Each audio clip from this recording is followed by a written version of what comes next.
Hi everyone, and thanks for watching. In this video I show you how I make this Dennis the Menace face cake, and I also done a Nasher one, but that will be a separate video.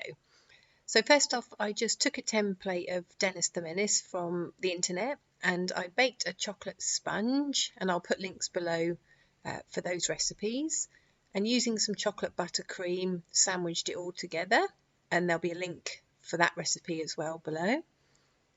And I've sprinkled some chocolate chips in the middle just to add a bit more interest and texture. Then taking the face template, laying it on top of the cake, you just need to cut around the edges and then take away any excess cake to reveal the basic shape of the cake. And then once that's completed, I just trimmed away some of the edges of the face just to soften it up a bit, so it wasn't going to be all square. And then taking some more chocolate buttercream, just gave it a crumb coat and then popped that in the fridge.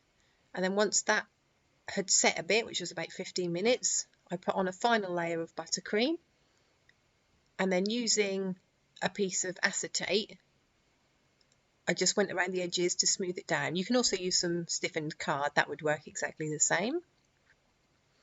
Now here you can see I've put the template on top of the cake again, and I'm just marking the point where the hair stops, as I wanted to make the outside part of the cake, or the edging part of the cake, the same colour as what the top would be. So this was going to be for the hair part of the cake, side parts of the cake, and rolled it out and wrapped it round. I just had to dampen the buttercream a bit as well again, and then just smoothing it into position and cutting off any excess, and that'll give you a base to work from without any sides showing as well.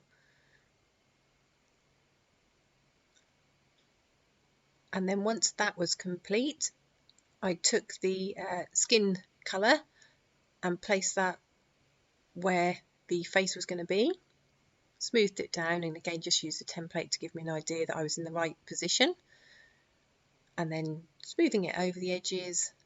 And once I was happy with that, just trimming away the excess fondant around the bottom.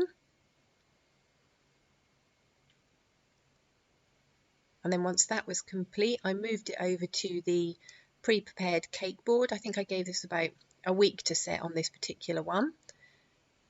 And I've got a video linked below on how to do this stripy cake board. And you can see here I've put it more to the left, as I'm just going to put the name of the recipient down the edges. And then again taking that skin tone, just moulding an ear and making sure it measured up to my template, and using fondant tools, just putting in the ear marks. So obviously you do 2 of them, and then using a little bit of water, just attaching them to the face. And I'd cut out the eye shape here of the template and laid it back over the cake or the fondant, and just marking where they were going to go, and then taking a ball tool, just pushing down the fondant so that when I put the white fondant over the top, it doesn't stand proud, but it sits into the actual face shape. So once you're happy that that's happened, you can go ahead and take your white fondant, roll that out, and then use the eyes that you previously cut out as a template, cut them out. You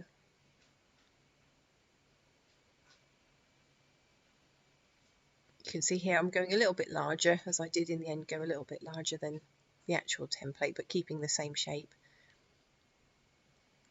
And then they go straight into the eye socket with a little bit of water. So just push them down a little bit, smooth off the edges, and then you can place your nose on. And then taking a fondant tool, I just scored in the mouth, and I just eyeballed that. So make it deep enough, as I'm going to put some black little sausages of fondant in there later on. And these little cheek marks. Okay, once that's complete, it's then time to cut out the eyebrows, and that was just using some black fondant. For this I didn't bother with the template, I just eyeballed it because it was quite a simple shape, so it worked fine.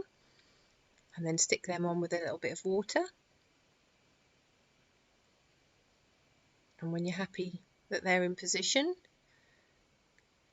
just make some little you can see some little circles that I'd already marked on the actual eye, and then I cut out the circle fondant in black for the eye afterwards. But I wanted to make sure the position was right before I just plopped the black on the white in case it's smudged.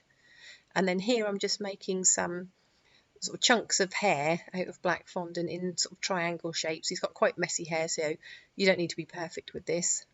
But just basically moulding it with my hands and then overlapping it and sticking it down with a bit of water until it's all covered. So keep on going with that. And obviously you'll do the fringe bits as well and around his ear. So now it's just the little delicate parts of outlining his features with some black fondant, as this is based on the cartoon Dennis the Menace. And I used a fondant extruder to actually get these little black snakies, as that would be really difficult to roll out. So if you've got one, I'd definitely recommend using that. And that should be just about it. I think I then put some in his ears, and that was the finished cake. So not too complicated. It's quite a nice simple shape, and I hope you liked it. Thank you.